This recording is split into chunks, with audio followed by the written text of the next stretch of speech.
ஸ்ருதிஸ்மிருதி புராணானாம் ஆலயம் கருணாலயம் நமாமி பகவத்பாத சங்கரம் லோகசங்கரம்.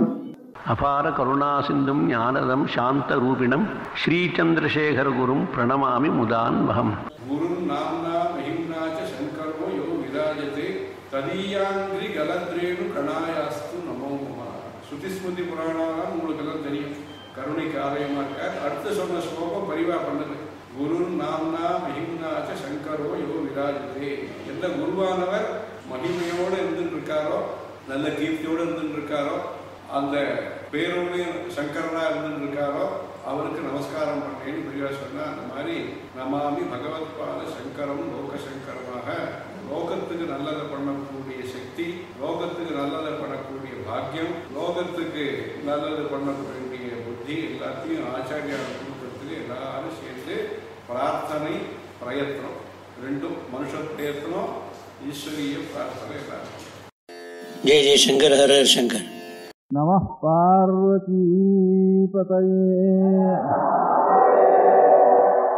கோவிந்தநாமசங்கீர்த்தனம். பக்த்யா மாம் அபிஜானாதி யாவான் யஷ்சாஸ்மி தத்வதः ததோ மாம் தத்வதோ ஜ்ஞாத்வா விஷதே ததனந்தரம். இப்படி ஒரு ஸ்லோகம் இருக்கு பகவத்கீதையில். கடைசியில் 18வது அத்தியாயத்தில் பக்தியாமாம் அபிஜானாதி யாவான் யஷ்சாஸ்மி தத்வதः ததோ மாம் தத்வதோ ஜ்ஞாத்வா விஷதே ததனந்தரம்.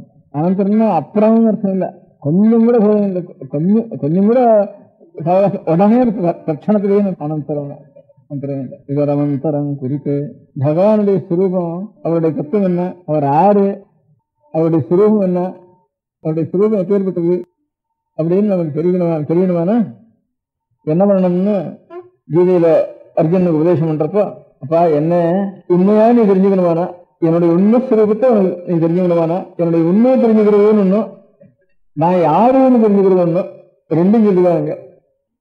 பக்தியாமாம் அபிஜானாதி யாவான், நான் எவ்வளவு, என்னுடைய நிறைவு எவ்வளவு, நான் ஆறு, யாவான் யஷ்சாஸ்மி தத்வதः, நான் ஆறுங்கிறதும் நான் எவ்வளவுங்கிறதும் உனக்கு தெரியணுமானா நீ என்ன பண்ணணும், பக்தியாமாம் அபிஜானாதி.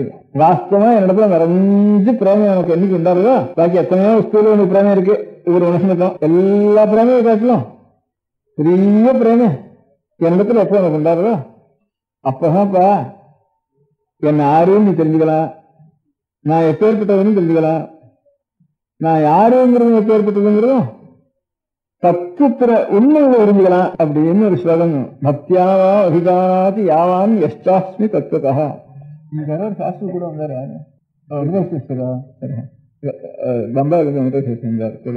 சொல்லிருந்தோமா இங்க வரப்ப அப்ப ஒரு சின்ன ததோமாம் தத்துவ ஜ்ஞாத்வா, அப்படி தெரிஞ்சதுக்கு அப்புறம் அப்படி தத்துவதா உண்மையில என்னுடைய சுரூபத்தையும் என்னுடைய அளவையும் நாடுங்கிறதையும் அப்புறம் உண்மையில புரிஞ்சதுக்கு அப்புறம் விஷத்தையே தரம். அப்புறம் என்னோட ஒன்னா சேர்ந்துட வேண்டியது, என்னோட சேர்ந்துட வேண்டியதான், அப்புறம் எனக்குள்ள பிரவேசிக்க வேண்டியதான், அப்புறம் காரியம் கிடையாது எனக்கு, எனக்குள்ள சேர்ந்துட வேண்டியதான். அப்புறம் நான் தான் தத்துவ ஜ்ஞாத்வான்னு சொன்னேன். அதான் ரெண்டு பேரும் தத்துவதான்னு சொல்லிருக்க. அதான் உடைய சிஸ்டர் சொன்னார் நீங்கள. அவன் எஷ்டாஸ்தி தத்துவதான்னு தத்துவமாவும் தத்துவ ஜ்ஞாத்வா, அதுதான் அந்த தத்துவங்கிறதுக்கு அபியாசம் பண்ணிருக்காரு ரெண்டு பேரும். தத்துவமாவும் தத்துவ ஜ்ஞாத்வான்னு. இதுல இருந்து என்ன தெரியுது, இந்த பக்தி பண்ணுவானா, போன இடத்துல நான் பக்தி வந்து நிறைய பிரியம் எனக்கு பண்ணுவானா, இது சாமியில தெரிஞ்சுதானே நான் பிரியம் பக்தி பண்ணணும். அப்பதான் தெரிஞ்சு வைப்போ நீ யாருன்னுட்டு, அந்த பக்தியினாலதான் நான் யாருன்னு தெரியும்னு சொன்னா, அப்போ பக்தி பண்றப்ப நீ யாருன்னு எனக்கு தெரியாது அர்த்தம். உனக்கு தெரியாத நான் எப்படி பக்தி பண்றது உன்னோட, இது ஒண்ணுக்கு ஒன்னும் பிரிய சமாச்சாரமா இருக்கு. என்னென்ன நிறைய பக்தி ரொம்ப பிரியம் வரணுமானா அவன் என்னன்னு தெரியாதான் அவன் இடத்துல பக்தி பண்ண முடியும். அப்போ பக்தி பண்றப்ப ஒரு முகம் தெரிஞ்சுதான் ஆகணும். பக்தி பண்றப்ப நீ எப்படி தெரிஞ்சுட்டு இருக்கியோ அது என்னுடைய வாஸ்தவமான சுரூபம், அது இல்லை.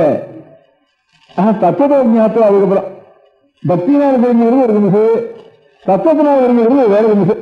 இந்த அப்ப பக்தியினால தெரிஞ்ச பக்தியினால அந்த தத்துவ ஞானம் உனக்கு ஏற்படணும். என்னுடைய வாஸ்தவமான சுரூபம் நான் எப்பேற்பட்டவங்கிறது பக்தியினாலதான் கிடைக்கணும்னா, பக்தி பண்றப்போ எப்பேற்பட்டவங்க நினைச்சுட்டு இருக்கிறோமோ அது நிலம் இல்லைன்னு அர்த்தம்.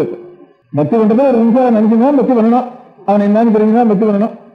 அந்த பக்தியினாலதான் என்னுடைய சுரூபம் தெரியும் உனக்கு, நான் அப்பதான் பிரகாசிக்க உனக்கு. அப்ப பக்தி பண்ற காலத்துல ஒரு நிமிஷம் தெரிஞ்சுதான் பக்தி பண்ணணும். அந்த பக்தி பண்றது தத்துவம் இல்லை, வாஸ்தவம் இல்லை அப்படின்னு அர்த்தம். பக்தி பண்ற காலத்துக்கு தெரிஞ்சுக்கிறது ஒண்ணும், பக்தி பண்ணத்தினால தெரிஞ்சுக்கிறது ஒண்ணும், அந்த பக்தியினால தெரிஞ்சுக்கிறது ஒண்ணும். அவ பக்தி பண்றப்போ பக்தி வேணும்னு அதுக்காக தெரிஞ்சுக்கிறது ஒண்ணுண்ட, அது ஒரு நிமிஷம் தெரிஞ்சுக்கிறது, அது முழு உண்மை இல்லை. முழு உண்மை தெரிஞ்சுக்கிறதா பக்தி வேண்டிய இல்லையா அதுக்கப்புறம் பக்தியினாலதான் அது கிடைக்கணும். அதனால அவருடைய பூர்ணத்துவத்தை அப்ப தெரிஞ்சுக்க முடியாது.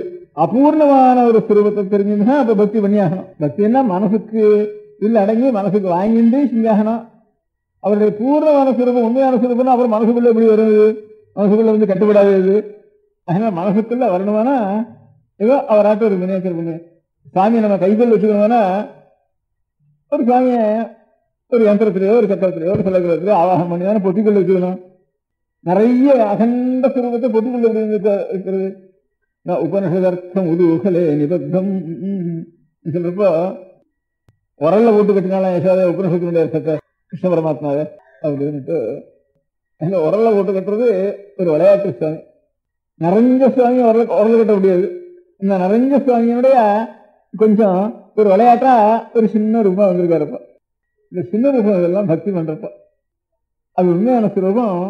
பக்தியாவான் அபிஜானாதி யாவான். அதனால பக்தினாலதான் என்னுடைய சுரூபம் உண்மையில உனக்கு தெரியும். அப்ப பக்தி பண்றப்ப உண்மையில சுரூபம் இருந்தது. அதுதான் இன்னொரு சிலபத்தை சேர்த்தப்ப இந்த இடத்துக்குதான் இந்த நமக்கு பக்தி பண்ணணுமானா அவர் சின்னவர் ஆகிதான் அதுக்கப்புறம் நமக்கு கட்டுப்படணும். சின்னவரா வந்து நமக்கு தகுந்தாப்புல அவருடைய பெரிய சுரூபத்தை உண்மையான சுரூபத்தில இருக்குதான் நம்மளால பக்தி பண்ண முடியாது. இப்போ நமக்காக கொஞ்சம் ஒரு வேஷத்தை போட்டுன்னு வந்து மறைச்சிருந்துக்கனுடைய சுரூபத்தை வேற வேஷம் போட்டுன்னு வந்து அப்ப நான் அவரை கட்டிண்டு அப்புறம் பக்தி பண்ணுவானா அப்ப அவர் கிட்ட போய் நமக்கு கட்ட முடியாத அவரை கட்டிக்க முடியாத சக்தி வந்துட்டுனா அப்புறம் அவருக்கு ஓஹோ இப்படியா நினைப்பேன் இப்படிதான் நினைச்சுட்டு இருந்தேன் அப்படின்னு அதுக்கப்புறம் தெரிஞ்சு போயிடும். அதனால தத்துவ என்ன பக்தி பண்ற காலத்துல இருக்க முடியானது ஒரு நிலை, ஒரு பூர்ண நிலை இல்லை. இல்ல அவர் குறைஞ்சு வராதான் நம்மளால பக்தி பண்ண முடியாது. அதுக்காக நமக்காக அனுகிரகத்துக்காக அவர் குறைஞ்சு வராறப்போ அந்த பக்தியினால அவரை கட்டுப்படுத்திட்டு அவருக்கு கிட்ட போய் சுவாசனம் பண்ணிட்டுவானா அப்புறம் அவருடைய பூர்ணமானங்களே நானா பிரகாசிடுவார் அப்படிங்கிற அர்த்தத்தை வச்சு ததோமாம் தத்துவஜாத்வா விஷதே பிரதமம் தரம். நமः பார்வதி பதயே. கோவிந்தநாம கீர்த்தனம்.